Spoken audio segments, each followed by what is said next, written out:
ہیں بات کو اللہ کے رسول نے بغیر ارینجمنٹ کے دعا نہیں کی. کھیت میں نہ پانی دیتے ہیں نہ بیج ڈالتے ہیں, کہتے ہیں اللہ فصل برابر کر دے, بڑھیا فصل تیار کر دے. کبھی ایسا ہوا ہے جو اب ہوگا؟ تو جب تک آپ لوگ مومن نہیں بن جائیں گے, اللہ کی فرما برداری نہیں شروع کریں گے, آپ کی تذلیل ہوتی رہے گی, قیامت تک ہوتی رہے گی. کوئی دنیا کی طاقت آپ کو ذلت سے نہیں روک سکتی. اس کے لیے مومن بننے کے لیے جو سب سے پہلی بات ہے وہ آپ کو تفرقے سے نکلنا پڑے گا, اختلاف چھوڑنے پڑیں گے, ایک جان ہونا پڑے گا. مذہبی اختلاف ہو, زبان کا ہو, علاقائی ہو, مفادات کا ہو, جب تک نہیں چھوڑیں گے سرخرو نہیں ہوں گے. اللہ نے کتنا بڑا آپ سے وعدہ کیا ہے کہ تم ہی غالب ہوگے بشرطے کہ مومن ہوگے. شرط اللہ کی ایک ہی ہے کہ مومن ہو جاؤ, اور ہم مومن ہونے کے لیے تیار نہیں ہیں. ہمارا رویہ یہ ہے کہ جو میرا پڑوسی ہے, جو میرا دوست ہے, جو میرا جاننے والا ہے, وہ تو ٹھیک ہو جائے, مگر میں جو کچھ کرتا ہوں اس کو کوئی نہ دیکھے, وہ ایسے ہی کرتا چلا جاؤں. تو جب تک ہمارا یہ رویہ رہا ہماری ذلت میں اضافہ ہوتا چلا جائے گا, اور دنیا کی کوئی طاقت ہمارا تحفظ و پناہ نہ دے سکے گی. یہ تو بات کیونکہ وہ شاہ صاحب نے جس طرح 2 بار تذکرہ کیا, جیسے شہر عشوب پیش کرتے ہیں, اس کے ریفرنس سے میں نے یہ بات کی. مگر اس کے ساتھ میں ایک بات ملا دینا چاہتا ہوں, جوڑ دینا چاہتا ہوں, تاکہ آپ کو اصل راستے کا بھی ادراک رہے. عزازیل شیطان کا اول نام ہے,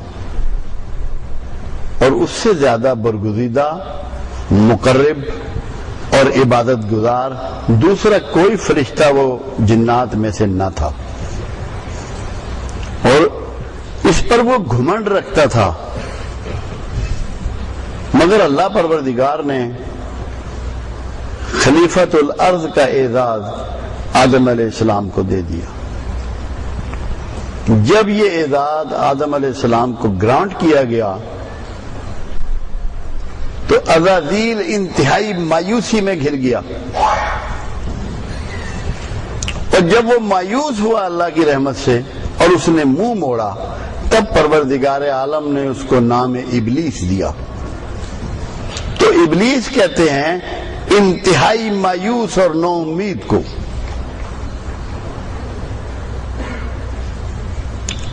اور اللہ نے ہم پہ کیا کرم کیا, اس ابلیس کے مقابل رسول رحمت دے دیا کہ حالات کچھ بھی ہوں, واقعات کچھ بھی ہوں, ظاہر کچھ بھی ہو, اسباب کچھ بھی ہوں, تمہیں یہ بتا دیا کہ رسول رحمت تمہارے سر پر بھی سایہ فگر ہے اور تمہارے بازو کے ساتھ بھی کھڑا ہوا ہے.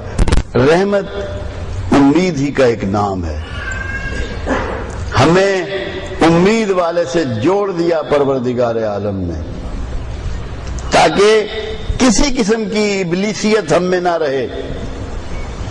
آپ یقین کر لیں, اگر ظاہرہ اسباب کی وجہ سے, حکمرانوں کی بے اعتدالیوں کی وجہ سے, اہلکاروں کی نااہلیوں کی وجہ سے, کاروباری لوگوں کی بددیانتی کی وجہ سے حالات خراب ہیں, تو ہمیں ہر حال میں رسول رحمہ کی طرف دیکھنا ہے کہ رحمت ہمارے ساتھ ہے. ہمیں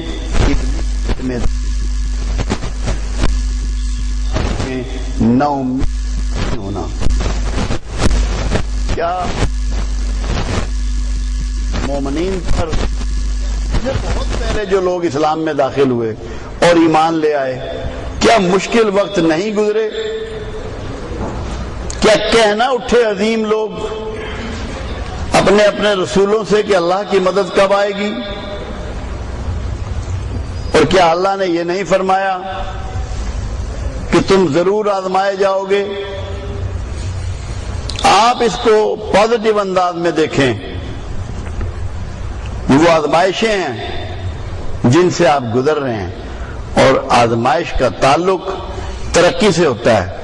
جس بچے کا آپ امتحان لیتے ہیں اسی کو اگلی کلاس میں پروموٹ کرتے ہیں۔ امتحان ترقی کے لیے ہوتا ہے، تنزلی کے لیے نہیں ہوتا۔ دنیا میں جتنے بھی امتحان لیے جاتے ہیں وہ ان کو ترقی دینے کے لیے ہوتا ہے، چاہے وہ تعلیمی امتحان ہو یا اداروں میں پروموشن کے لیے امتحان ہو۔ تو آپ اس کو پازیٹو انداز میں دیکھیں کہ اگر آپ کو مالی مشکلیں آ رہی ہیں، انتظامی مشکلیں آ رہی ہیں، سیکیورٹی کے میٹر ہیں، فیسلٹیز کے میٹر ہیں، آپ اس کو تھوڑا سا یہ سمجھ لیں یہ پروردگار عالم کی طرف سے ایک آزمائش ہے جس سے آپ گزر رہے ہیں، تو یقیناً اس کے بعد راحت ہے، یقیناً اس کے بعد راحت ہے۔ آپ خود دیکھیں، کیا اللہ کا کوئی پیارا رسول اللہ سے بڑھ کے ہو سکتا ہے؟ ممکن ہے؟ رہا ہے کوئی؟ ہے کوئی؟ ہوگا کوئی؟ اللہ کا تو ایک ہی پیارا ہے، ایک ہی محبوب ہے، جس کا نام محمد رسول اللہ صلی اللہ علیہ وسلم ہے۔ کیا احد میں اس کے دندان شہید نہ ہوئے؟ کیا 72 عظیم اصحاب رسول شہید نہیں ہوئے؟ ہزیمت نہ اٹھانا پڑ گئی؟ لوگ بھاگ نہ کھڑے ہوئے؟ کیا حنین میں ہزیمت نہیں اٹھانی پڑی؟ بہت نقصان نہ ہوا؟ آپ ان سے بڑھ کے ہیں کہ اگر آپ کو تھوڑی سی تنگی آ گئی ہے، تھوڑی سی دقتیں آ گئی ہیں، تھوڑی سی بد انتظامی ہے، تھوڑے سے بددیانت لوگ آپ کے اوپر آ گئے ہیں، تو کیا آپ گروہ رسول اور اصحاب رسول سے بڑھ کر ہیں کہ اگر آپ کو تھوڑی سی دقت آ گئی تو عذاب آ گیا؟ اس انداز میں کیوں نہیں سوچتے؟ آپ دیکھیں جنگ موتا میں خالد بن ولید رضی اللہ تعالیٰ عنہ اصحاب رسول کو بچا لائے 1.5 لاکھ کے قریب رومی فوج تھی اور 3000 مسلمان تھے، مومنین تھے، تو بچا لائے۔ اللہ کے رسول صلی اللہ علیہ وسلم نے انہیں ملعون نہیں کیا، ان کی اس حکمت وقت کو اپریشیٹ کیا اور سیف اللہ کے خطاب سے نواز دیا۔ سچویشن کو ڈیل کریں۔ کیا آج ہمیں واویلا کرنا ہے، شور مچانا ہے، دست و گریبان ہونا ہے، حکومت کو گالیاں بکنی ہیں، اس سے مسائل حل ہو جائیں گے؟ ہرگز حل نہیں ہوں گے۔ معاشی مسائل کا علاج یہ ہے کہ ہر شخص اپنے حصے کا کام بہترین طریق پہ کرے اور سادگی اختیار کرے جو طریقہ رسول ہے۔ لباس میں، خوراک میں، رہائش میں، ٹرانسپورٹ میں سادگی اختیار کرے تاکہ آپ کو بھیک نہ مانگنی پڑے۔ اگر آپ نے سادگی اختیار کر لی تو جو اللہ تللے آپ کے حکمران کرتے ہیں انہیں چھوڑنے پڑیں گے۔ ہم اپنے آپ کو بدلنے کے لیے تیار نہیں ہیں۔ اصل خطرہ یہ ہے، اصل برائی یہ ہے، ہم چاہتے ہیں باقی سب نیک ہو جائیں، باقی سب بڑھیا ہو جائیں، حکمران بھی ٹھیک ہو جائیں، بڑے افسر بھی ٹھیک ہو جائیں، فوجی جرنیل بھی ٹھیک، وہ سب ٹھیک ہو جائیں، میں نہ ٹھیک ہوں۔ تو یہ نہیں چلے گا، یہ منافقت کی روش ہے۔ اگر دنیا میں سرخ روح ہونا چاہتے ہیں تو آپ کو سوچنا پڑے گا۔ ایک بڑی غور طلب بات ہے، انتہائی غور طلب بات ہے۔